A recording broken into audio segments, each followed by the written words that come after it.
और अब बात कर लेते हैं बड़ी खबर की। बड़ी खबर लातेहार से है, जहां बरवाडीह थाने में पोस्टेड एएसआई के कोरोना पॉजिटिव आने के बाद खलबली मच गई है। एएसआई के संपर्क में आए एसडीजेएम कोर्ट के पीठासीन पदाधिकारी समेत सभी कर्मी क्वारंटीन हो गए। इसके अलावा गार्ड रूम के सभी जवान को भी क्वारंटीन किया गया है। बताया जा रहा है कि एएसआई कुछ दिन पहले अपने गांव गए हुए थे, जहां दिल्ली से आए कोरोना संक्रमित दोस्त से उनकी मुलाकात हुई थी। अब एएसआई की रिपोर्ट पॉजिटिव आने के बाद उनके संपर्क में आए बरवाडीह थाना प्रभारी समेत सभी 40 पुलिसकर्मियों को क्वारंटीन कर दिया गया है। सभी की कोरोना जांच करवाई जा रही है और लातेहार कोर्ट को भी 2 दिनों के लिए बंद कर सैनिटाइज किया जा रहा है। तो ये बड़ी खबर हम आपको बता दें, एक एएसआई लातेहार के कोरोना पॉजिटिव पाए गए हैं।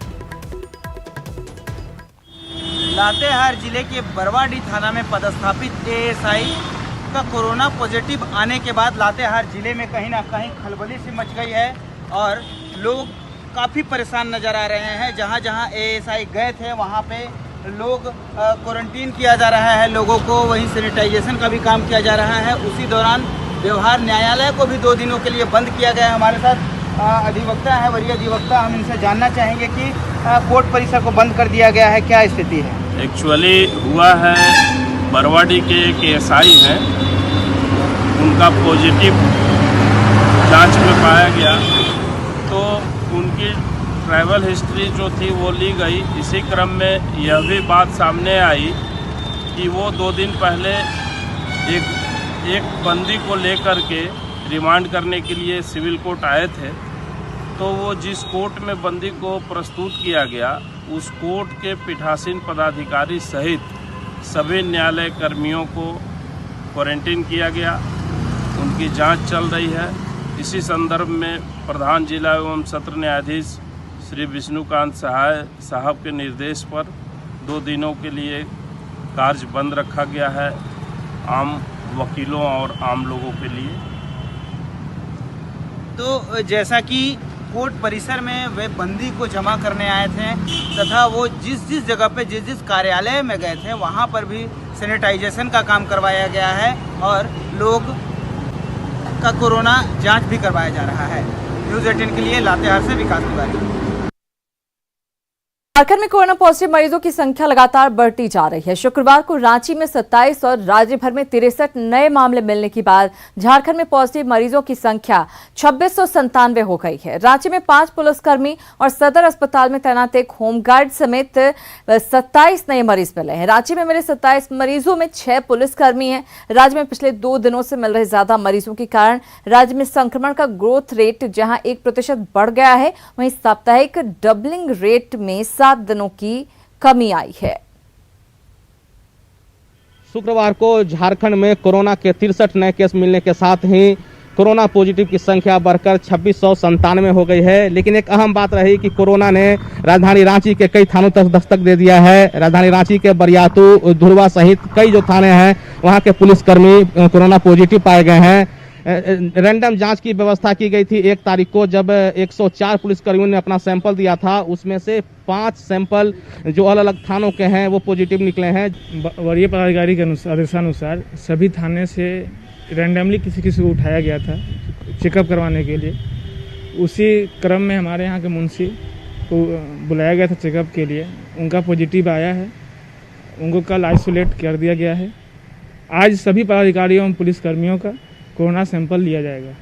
जिस थाने में कोरोना पॉजिटिव पुलिसकर्मी पाए गए हैं उन थाने के सभी पुलिसकर्मियों का आज सैंपल लिया जाएगा और जांच के लिए रिम्स भेजा जाएगा। यह व्यवस्था इसलिए की जा रही है क्योंकि पुलिस भी कांटेक्ट में आने वालों में से होते हैं और स्वास्थ्य विभाग ने ऐसी व्यवस्था की थी। जब अल्गोरा में 2 सब्जी विक्रेता जो महिला थी वो कोरोना पॉजिटिव पाई गई थी, उसके बाद रैंडम जाँच का एक अभियान चलाया था, जिसके पहले दिन ही 104 पुलिसकर्मियों का सैंपल लिया गया था, जिसमें से 6 पुलिसकर्मी पॉजिटिव पाए गए हैं। कैमरामैन शहनवाज के साथ उपेंद्र, न्यूज़ 18 रांची। खबरों में आगे बढ़ते हैं। साहिबगंज के वीर सपूत शहीद कुलदीप उरांव की शहादत को सभी याद कर रहे हैं। श्रीनगर में आतंकवादियों से मुठभेड़ में कुलदीप ने शहादत दी थी। पार्थिव शरीर के साहिबगंज पहुंचते ही लोगों की आंखें नम हो गई।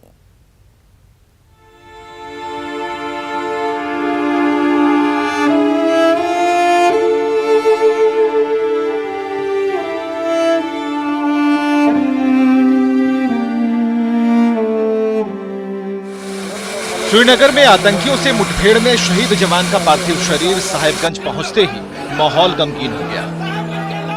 जैप 9 परिसर की शांति को चीरती हेलीकॉप्टर की आवाज के बीच कुलदीप अमर रहे के नारे गूंजने लगे। सीआरपीएफ के अधिकारियों ने कुलदीप को अंतिम सलामी दी। के परिवार को, उनकी पत्नी और उनके बच्चों के देखरेख सही तरीके से हो और जो भी उनके ड्यूज वगैरह हैं उनको टाइमली हम लोग उनको दिलाने का पूरा प्रयास करें। सीआरपीएफ से रिटायर पिता घनश्याम ने अपने बेटे की शहादत पर गर्व से सलामी दी। वहीं दहाड़ मारकर रोती पत्नी वंदना को पूरा गांव संबल देने की कोशिश करता रहा। श्रद्धांजलि देने पहुंचे अनंत ओझा ने भी कुलदीप की शहादत को याद किया। अभी बलिदान दिया है, उसके लिए हमको बहुत गर्व की बात है। भारती के लिए खुद आतंकियों को या सीमा पर आंख दिखाने वाले दुश्मन देश है, उनके ऊपर जिस प्रकार से साहेबगंज जिला झारखंड के जाबाज सैनिकों ने, योद्धाओं ने जो पराक्रम किया है, साहेबगंज जिला वासी नहीं पूरा देश आज उन पर गर्व कर रहा है और हमें गर्व है। सीआरपीएफ के 118वीं बटालियन का जवान कुलदीप पूरे झारखंड के लिए प्रेरणा बन चुके हैं, जिन्होंने देश के लिए अपना सब कुछ निछावर कर दिया। निशांत, न्यूज़ 18, साहिबगंज। तो झारखंड के मुख्यमंत्री हेमंत सोरेन ने आरोप लगाया है कि केंद्र सरकार अपनी नीतियों से गैर बीजेपी शासित राज्यों को अस्थिर करने की साजिश कर रही है। बीजेपी ने हेमंत सोरेन के आरोपों को खारिज किया है।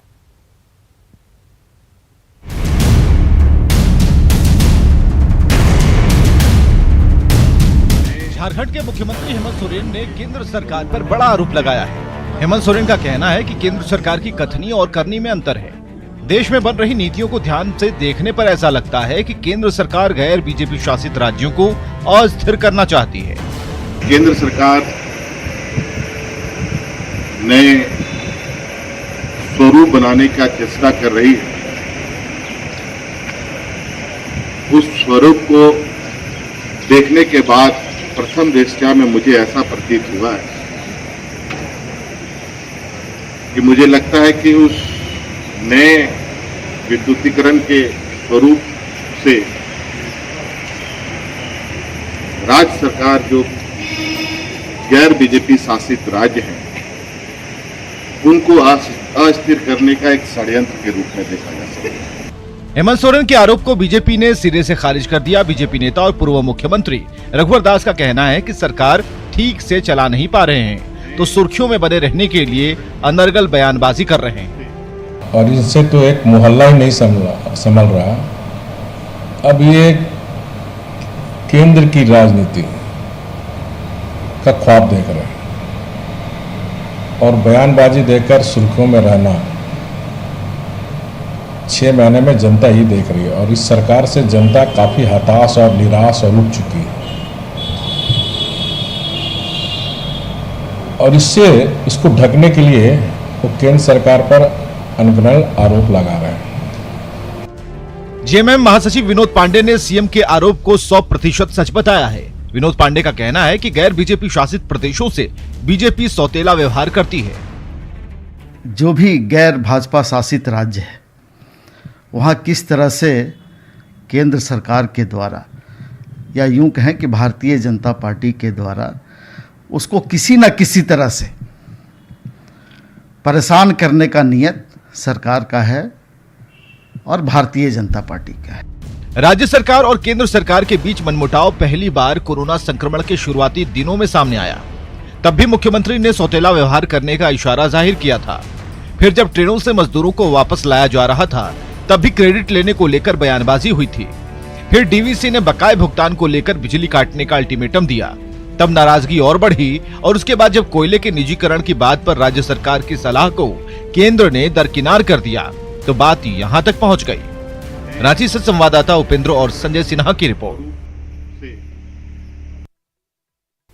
खबरों में आगे बढ़ते हैं। झारखंड बीजेपी के कप्तान दीपक प्रकाश के नेतृत्व में नई कार्यकारिणी की घोषणा कर दी गई है। इस टीम में कई नए चेहरों और महिला विंग को भी तवज्जो दी गई है। प्रदेश अध्यक्ष दीपक प्रकाश के अलावा 8 प्रदेश उपाध्यक्ष बनाए गए हैं। वहीं धर्मपाल सिंह को फिर से प्रदेश संगठन महामंत्री की जिम्मेदारी दी गई है। नई टीम में 8 प्रदेश मंत्री और 7 प्रदेश प्रवक्ता बनाए गए हैं। न्यूज 18 ने ही 2 दिन पहले नई कार्यकारिणी में बदलाव के संकेत की जानकारी को लेकर रिपोर्ट दिखाई थी और उसी खबर पर मुहर भी लगी है। प्रदेश बीजेपी अध्यक्ष दीपक प्रकाश को उम्मीद है कि उनकी जोश और होश वाली टीम राज्य भर में संगठन को मजबूती देने का काम करेगी। संतुलित, अच्छा और सर्वस्पर्शी समाज के सभी लोगों का उसमें हिस्सेदारी, और साथ ही साथ हम कह सकते हैं कि भौगोलिक क्षेत्र से झारखंड की रचना है उसमें सभी स्थानों से उसमें प्रतिनिधित्व है। जोश और होश का मिश्रण है और कुल मिलाकर हम कह सकते हैं कि ये टीम बहुत ही अच्छी टीम है। अब भारतीय जनता पार्टी और बाबूलाल जी की पुरानी पार्टी दोनों एक हो चुकी है। सब लोग मिलकर के एक साथ मिलकर के बेहतर करेंगे, अच्छा करेंगे और हम कह सकते हैं कि झारखंड में भारतीय जनता पार्टी का जनाधार बढ़ाएंगे। बाबूलाल मरंडी जी जो पूर्व मुख्यमंत्री रहे हैं, अर्जुन मुंडा जी पूर्व मुख्यमंत्री रहे हैं, रघुवर दास जी पूर्व मुख्यमंत्री रहे हैं, इनके अनुभवों का लाभ भारतीय जनता पार्टी को संगठन का मिल रहा है और आगे भी मिलते रहेगा। उन लोगों के सहयोग से हम पार्टी के जनाधार को बढ़ाएंगे। और सरकार बदलते ही नियमों को ताक पर रखा जा रहा है। समर्थकों की लालू से मुलाकात की खबर पर अब प्रशासन हरकत में आया है। इसी को लेकर आज ग्रामीण एसपी ने रिम्स के पेंग वार्ड का निरीक्षण किया। इस दौरान ग्रामीण एसपी ने वार्ड की सुरक्षा में लगे जवानों को कई दिशा निर्देश दिए। सुरक्षा कर्मियों को जेल मैनुअल का उल्लंघन करने वालों की सूचना जिला प्रशासन को देने का आदेश दिया गया है। आपको बता दें कि बीते दिनों में कई छोटे बड़े समर्थक और नेता जेल प्रशासन की अनुमति के बिना लालू प्रसाद से मिलने पेंग वार्ड पहुंचे थे, जिसके बाद आज ये आदेश जारी किया गया।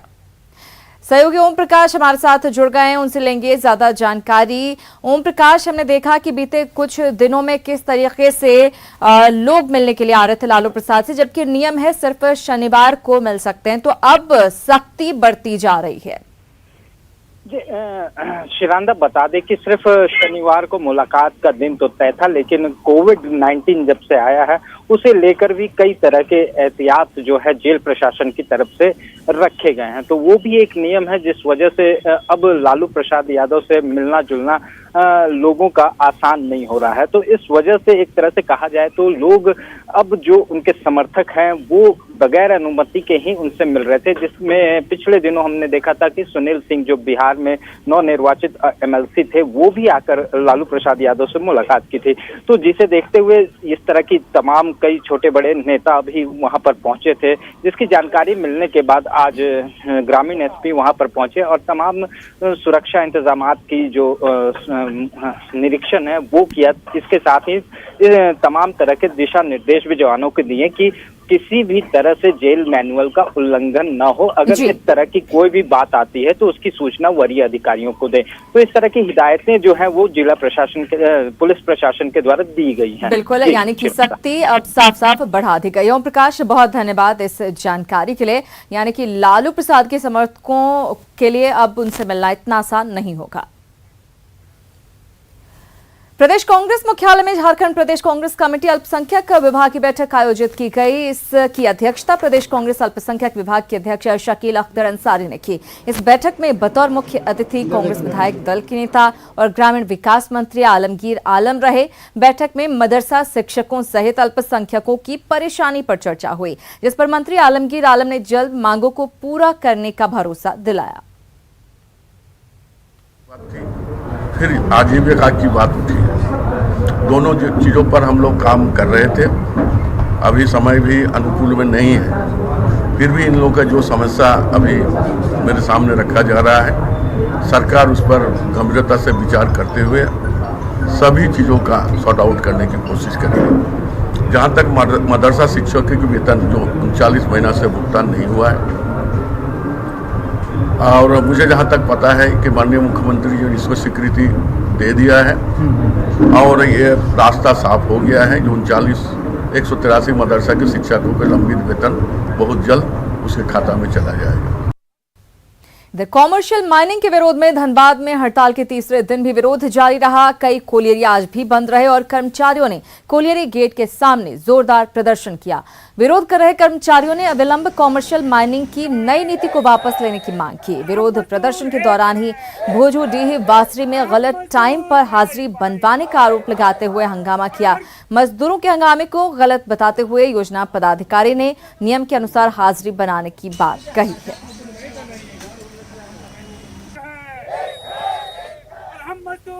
खबर रामगढ़ से, जहां न्यूज 18 की खबर का बड़ा असर हुआ है। दरअसल हमने राष्ट्रीय एथलेटिक्स में 8 स्वर्ण पदक विजेता गीता कुमारी की गरीबी की खबर दिखाई थी। गीता कुमारी गरीबी के कारण लॉकडाउन के दौरान सब्जी बेच रही थी। खबर चलने के बाद सीएम हेमंत सोरेन ने इस पर संज्ञान लिया और ट्विटर पर रामगढ़ के उपायुक्त को आर्थिक मदद करने का निर्देश दिया। सीएम के निर्देश के बाद उपायुक्त और टाटा प्रबंधन के सहयोग से गीता को 50,000 रुपए का चेक दिया गया। मदद मिलने के बाद गीता और उसके परिजनों ने न्यूज 18 को खबर दिखाने के लिए धन्यवाद दिया है। सरकार ने खबर की है, सरकार ने संज्ञान लिया, तब बेटी को 50,000 रुपये मिला। और क्या करना चाहेंगे? और चाहते हैं कि इसी तरह और भी साथी लोग को दिया जाए कि आगे का खेलकूद में आगे दौड़ बढ़े। पहले न्यूज़ 18 को धन्यवाद करना चाहते हैं कि हमारी गीता बेटी ऐसा प्रतिभाशाली खिलाड़ी जो देश और प्रदेश का नाम को रोशन किया, जिन्होंने गोल्ड मेडल से लेकर के सिल्वर मेडल तक जीता। इस न्यूज़ चैनल को 18 चैनल से दिखलाने के बाद हमारे मुख्यमंत्री महोदय ने इसे संज्ञान में लिए। सबसे पहले मैं थैंक्स करना चाहूँगी, मेरा न्यूज़ बनाए और मेरा न्यूज़ मुख्यमंत्री तक पहुँचा और मुझे 50,000 की मदद भी मिली है। डीसी और टाटा स्टील दोनों मिलकर मदद किए हैं। 18 को दिल से थैंक्स करना चाहती हूँ। यहाँ रामगढ़ की लड़की हैं जो कि स्पोर्ट्स में बहुत एक्टिवली पार्टिसिपेट कर रहे हैं, कई मेडल वगैरह उन्होंने जीते हैं और माननीय मुख्यमंत्री महोदय के ट्विटर हैंडल के माध्यम से जानकारी प्राप्त हुई थी कि उनको आर्थिक कठिनाई की वजह से अपना स्पोर्ट्स परस्यू करने और बाकी पढ़ाई वगैरह में दिक्कत हो रही है, तो आज टाटा तो गीता को बड़ी मदद मिल रही है। चलिए कुछ ही पलों का इंतजार कीजिए, फौरन लौट रहे हैं, कहीं मच आएगा।